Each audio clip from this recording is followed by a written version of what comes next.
Welcome to a series of podcasts from Cambridgeshire and Peterborough Adoption. And welcome, hopefully, to the start of your adoption journey. I'm Daniel Fox. Over the next few episodes, we're going to explore the different types of adoption, answer a lot of the questions that you have, and hopefully reassure you just a little bit too. In this episode, we're discussing early permanence, and what better way to do that than with three ladies who've been there, are doing it, and have the t-shirt. We're joined by Alison. It just became so apparent just how vital it is and how important for the baby for that secure attachment so early on. Sharon. I am going to love this child as though she is staying forever. And Carrie. We've had some tricky times, but there is not a single day that I don't think how lucky we are to have our daughter in our lives.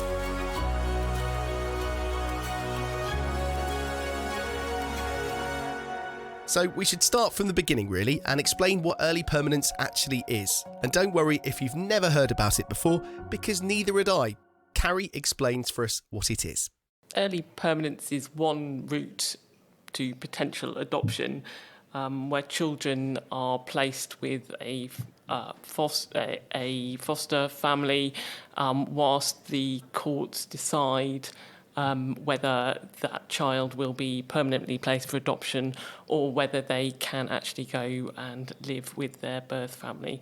It covers a multitude of different scenarios, but all with the advantage of placing the child in a secure environment whilst the courts make that decision. So there you have it, a young child, typically under 3 years old, who is initially fostered by the person or people who hope to adopt that child once the court proceedings have concluded. Alison, Sharon and Carrie all did it. So I asked them to tell us their stories. After deciding that we wanted to adopt, we'd been through a couple of rounds of IVF. Sadly, obviously didn't work out for us. So we started the adoption training, and then we obviously did, I think it was stage 1 and stage 2, then went on to do the early permanence training. And it just became so apparent just how vital it is and how important for the baby for that secure attachment so early on. And it just sort of penny dropped and thought, actually, could we do this?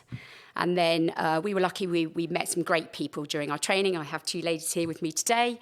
And Sharon certainly was very sure, very, very sure. And Andy and I, we were a little bit, we needed to just look into it more, which obviously why we had the training.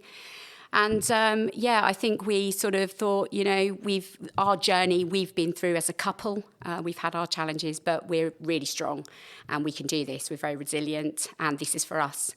And obviously best route for us and best thing we ever did. And I won't cry now. There were tears, they come later. Sharon's story was actually quite similar. She told me about her and her husband, Frank. So we started out the adopter journey by doing rounds of IVF. That didn't work. And then the next natural step for us was adoption. We just wanted to have a big family.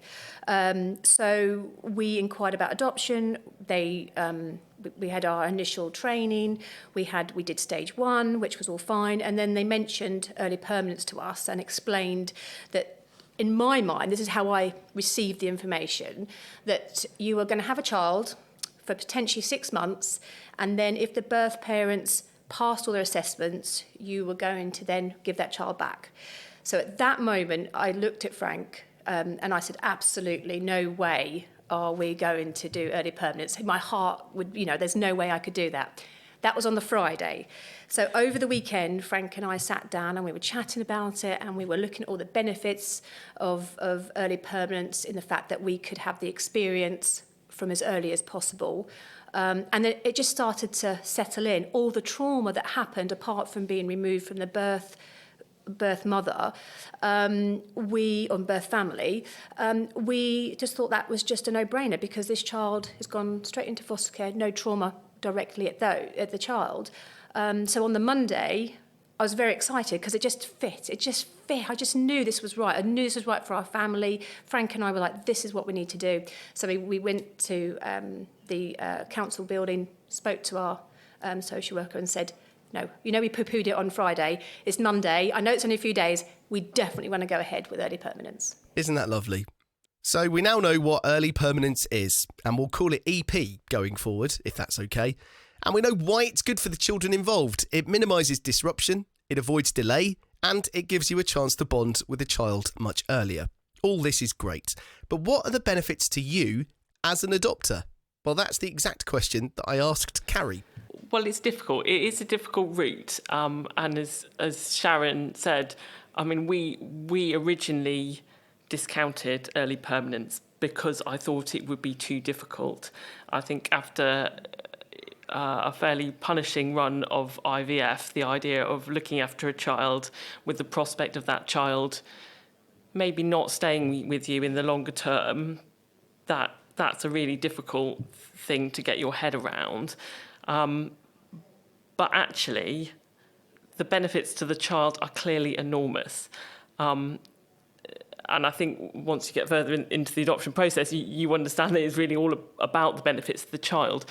I mean, there are some benefits to the adopting family, and for us, that was absolutely about the opportunity to have a child placed with us at the earliest possible opportunity, so that you can influence their care right from the earliest possible time. Whatever difficulties that child has had before it comes to you, pre-birth, all of which could be quite significant. As soon as you have that child in your care, you have the opportunity to shape their experience and influence what that child's outcome will be like.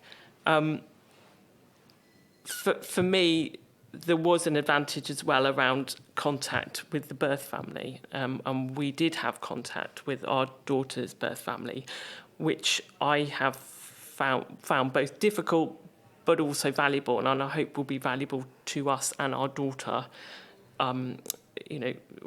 throughout her growing up. So, being nosy, I wanted to hear how these wonderful ladies came to meet the newest members of their family. First of all, this is Alison. We were matched with a newborn baby at 1 day old. We heard about our son about a month before he was born. And then he was born, a little bit of a traumatic birth. And so our first meeting was literally day one. He was one day old. My goodness, the emotions are just huge at that time. So our experience was a baby. And yeah, I think for us personally, my husband actually does have multiple sclerosis. He does use a wheelchair, which he started to use wheelchair as we started to adopt, when we decided to adopt. And so for us, as our personal journey, and we obviously spoke in great detail with our social workers, which were brilliant. But for us, a baby was the best match for us personally, because I think it just felt that I think if we'd have had a slightly older child, they may have been in a placement, foster placement, and been used to their dad being able to do this with the child. And so Thomas, his bond with Andy is unbelievable. And, yes, he has started to ask now. He would like his daddy to stand up, but we get over that. We had lots of help and support with that. And we get over that by saying, well, Andy's actually got a really cool motorised vehicle now. And, of course, Thomas just loves riding in that.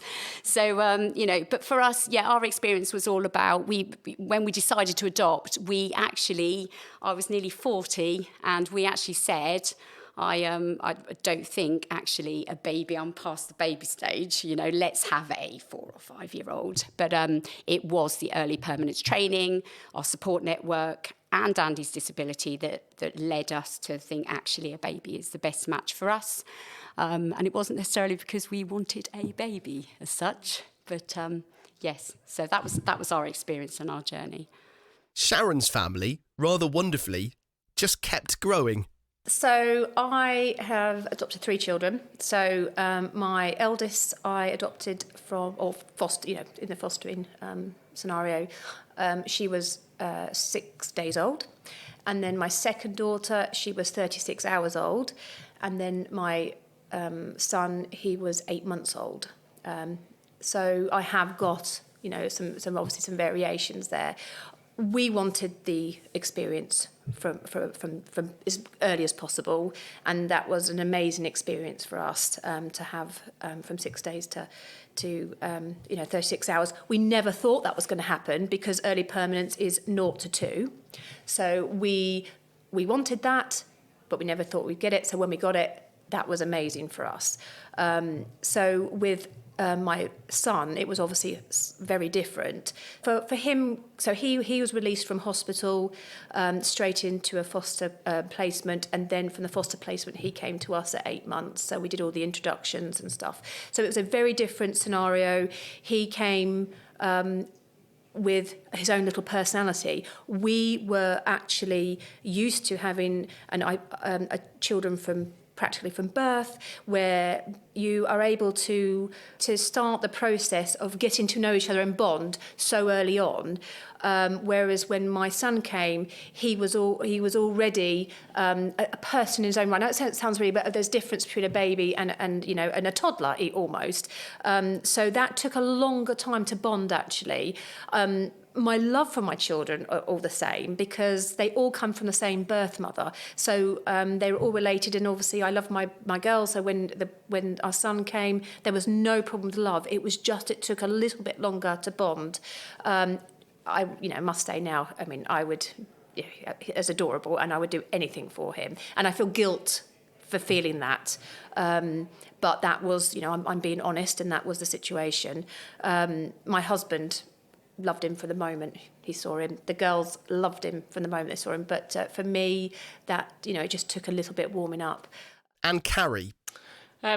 So our daughter was 6 weeks old when she came to live with us.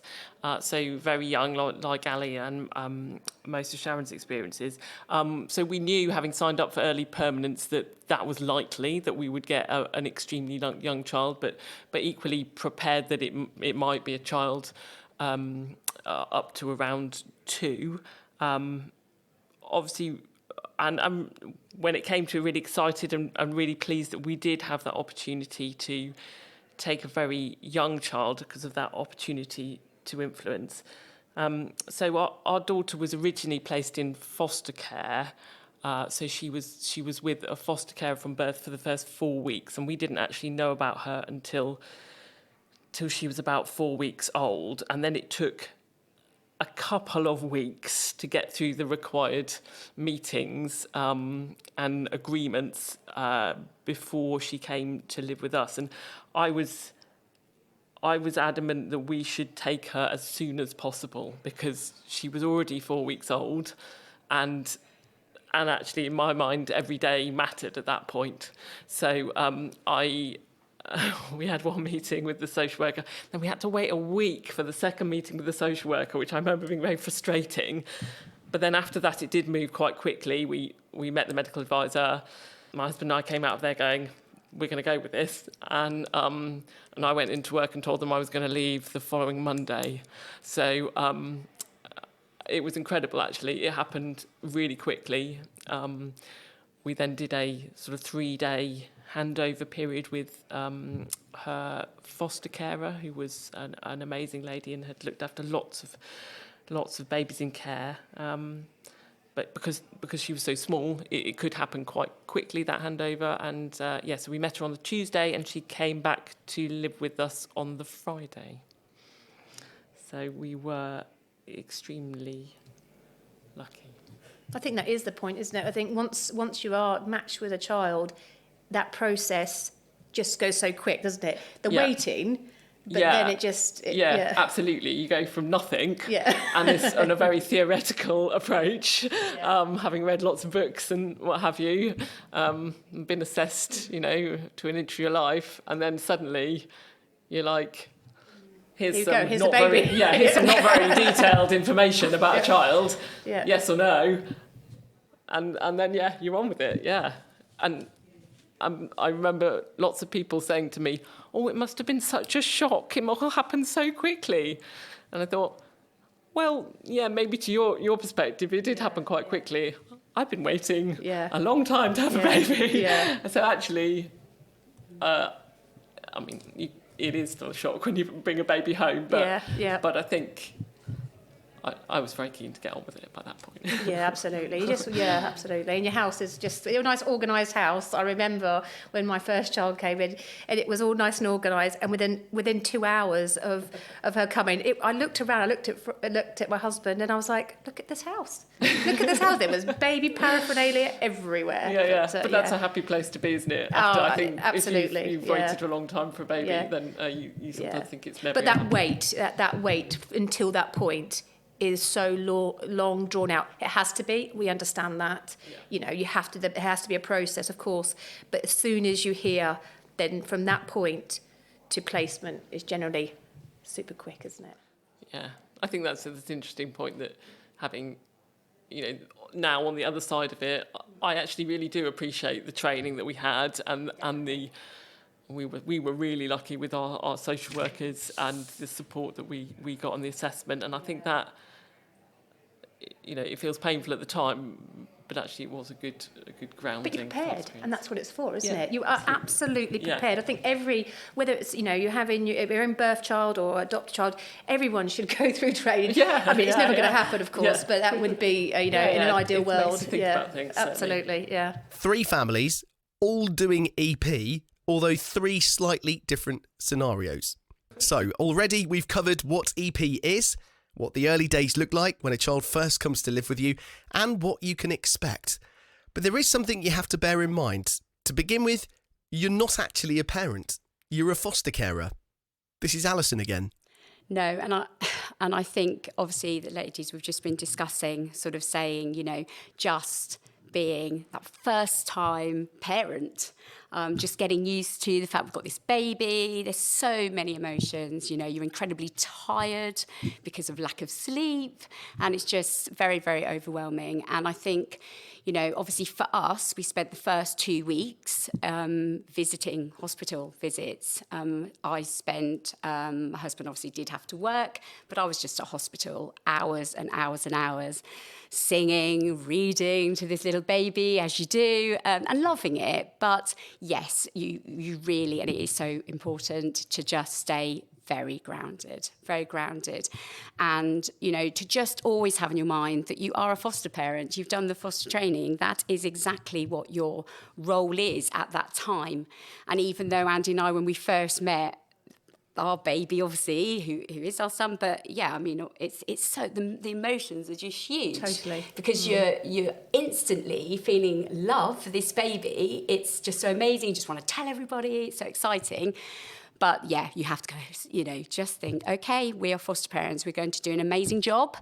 And yes, and just, I think grounded is the word that I stayed very focused. I almost saw it as my job. It was a job. I've worked with people since I was 18. So I've been a manager of an optician. So I did use my skills of, obviously I was very personal as well. But I think that's how I got through, especially the contact sessions. When I used to hand our, the baby over, I would go and literally have lunch with a very, very good friend who was going through, did the same contact sessions, and we'd go and just support each other and just, eat cake, do whatever. With all of us. And we were really, really lucky, and had great friends. And I think that's just the key thing. Just keep the support around you, and just make sure that you are incredibly respectful to the biological parents. I mean, what they're going through is massive. And just literally we just took each day, just, one day at a time. But yeah, getting over the being extremely tired, very overwhelmed at times. It is up and down journey, but one definitely, in our opinion, worth taking. But yeah.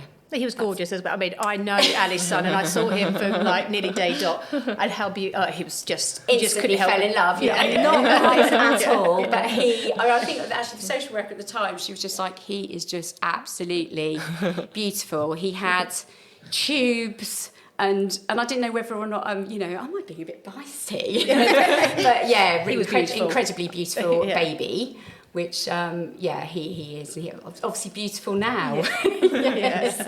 But I think those early days are incredibly hard. But we've had the training, and the girls, obviously, the lady have just touched on that. But I sort of... that's more, I look back now, 10 years on, and the training at the time, there were times when you think, why? We're good people. Why are we we're being absolute grilled here. Everybody's like, you'll be amazing, but totally understand it now. Yeah. Totally get Makes it. sense, that doesn't actually they're tools to help you just through every stage, even now.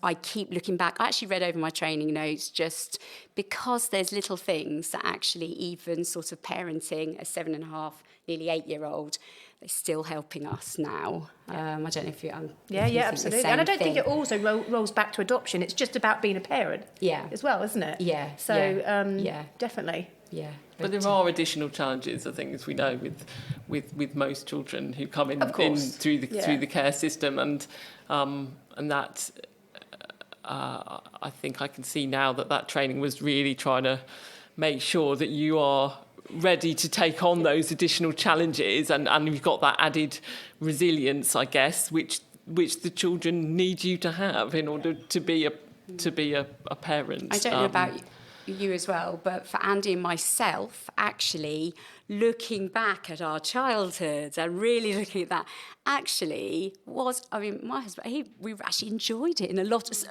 partly because it really did make us think about, how we were parented, obviously, how we would ideally like to parent. Like we said, they don't come with a rule, but that hasn't always gone to plan of what we would ideally, It's therapeutic, isn't it? It is very therapeutic. Yeah. I think that's a good word as well, isn't it? Yeah. That actually, it really makes you look at yourself as a person. I have a tendency sometimes to overthink things a little bit, so I sometimes have to... my husband probably reins me back in and says, don't overthink this situation, but that's why we're quite a good balance. I think you're probably the same, aren't you? Yeah, I think so. I think resilience also is the key word, isn't it? Because you've got to think, this doesn't work out. You can handle it, and you'll move on, and it'll be fine. Yeah, I think what Ali said at the start actually about how did you find that, Ali? You talked about it feeling like a job, and that you were really focused on it, and I think that really sort of resonates with me because. Like most of us did actually give up our jobs, to go on whatever sort of adoption leave was possible. So actually, it did become your task, and as you say, we tried. We absolutely didn't call ourselves mum and dad. We were very clear that we were foster carers, and it becomes like a job. And I'm like, this may only be for 6 months, but I'm here to do the training sort of drums that into you. Yeah. You're there to give that child the best possible start, even if it does then mean that the child goes back to live with their birth family. You have still contributed something, and for me that was really important. A human being. Yeah, that I wasn't. Yeah. IVF, you try and you end up with nothing. With this, I could still provide a positive contribution to this child, even if that child's future didn't in the end. And you can do it again. If you felt strong enough, there's always that option to do it again. It's not, absolutely. Do you also think, though, as well, we say that it sounds a bit calculated that it was our job type of thing, but at that time, it's quite a good, I don't know, coping mechanism in a way. I think that's right. Protects you a little bit. Because, my goodness, right, I first met up this baby and we were totally in love. And as the bond is getting stronger and stronger, the thought of the baby going back becomes almost, of course, because we're just human beings. I think you're really right about that trying to rein it into being a coping mechanism a little bit for us as well. That was just how. But I actually definitely, my jobs, the roles I've done before, helped me through the process, and I think my husband would say the same thing. Definitely supported us through. It just helped really massively. Before we leave it for this episode, you might still be concerned that EP isn't for you because of the chance of the child going back to their birth family. So we touched on that subject. You're probably getting used to their voices by now, but in this order, Alison, Carrie and Sharon. And what we're going to do here is eavesdrop on their conversation for a few minutes on this subject. It's a risk, isn't it? It's a risk that you take on as a couple, and that was what was, again, I was fortunate that we had many conversations about it, but you really have to be sure that as a couple, and a family, the extended family as well, because they're going through it. They're desperate, for you to be parents and for them to be grandparents, all the rest of it. But it is a risk that you sign up for, and it's making sure you can take that risk on, isn't it? As well. It's a fairly. I mean, you can assess the risk, can't you? Because you rely very much on the wonderful social workers who have got the experience and know the situations of these children, and they are only putting forward children for early permanence where they have a strong indication of what the likely outcome is going to be.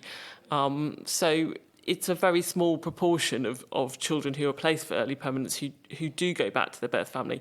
Clearly it happens, and however small that chance is, you think that could happen to me. And we do know, we probably all know people who it has happened to, and you think, goodness, that's tough, isn't it? Definitely. But I think that's what you sign up for. Yeah. That's what the training prepares you for. You hope it doesn't happen. I mean, we had an incident with our eldest daughter where somebody came out of the woodwork, and my social worker, I will be forever grateful, she investigated the potential of that before she even told us. Because our eldest was about 4 months, and I will be obviously grateful because she said, no, it's not, it's not going to happen. But you just get through it. Your past experiences, the training, it does. I was going to say that past experiences, and you just have to, just breathe through the process. Really, just take one day at a time. Absolutely, because there'll be days, as I said, that were, but even now, there's days that are harder, aren't there? And different stages of parenting in general, but just definitely through the early days, sort of the first sort of 6 months at least, just be really strong. And also I think self-care is hugely important. I probably can say that now, probably more than I could back then when I was in it. I didn't always. I just felt, I needed to be at the hospital all of the time. And the nurses sometimes used to say to me, Ali, it's all right, you can go home for a little while. Just, get sleep yourself. But I think at that time, I was like, I need to impress the social workers, make sure that I'm going to be the most amazing, adopt a parent. But, so there are things that I probably would do slightly differently now compared to back then, where I was probably just in fight or flight mode a little bit, or probably most of the time, actually. And I think your first one, you just want to do everything right, don't you? First-time parent, aren't you? And so you've got all of that going on, and you just want to impress and just get it all right and be the best you can, and just do everything almost. And nobody's perfect, are they? We're all just. Speak for yourself. Most of the time around. Genuinely, it was so lovely to spend time in their company and to hear them so happy and having a bit of a giggle at the end. And that concludes our introduction to early permanence. Hopefully, you're now feeling a little bit more informed and a bit more relaxed about what lies ahead. Next time, I'm joined once again by Alison, Sharon and Carrie, and we're going to broaden the conversation out a bit. The things I want to talk about include how their relationships coped with the stress and the anxiety and the change that adoption brings. You have complex stuff you talk about, but The point is about the relationship is that it is a form of therapy, and we really enjoyed that process. How they explained to their children how they came to be on this earth. It's a different conversation, isn't it? Because you are absolutely thinking of your child. And the ladies are going to help reassure and guide you along your journey as well. Definitely just go for it. Just go for it. Make sure that it is right for you as a couple. Just make sure that you have got your support network in place. Catch you next time.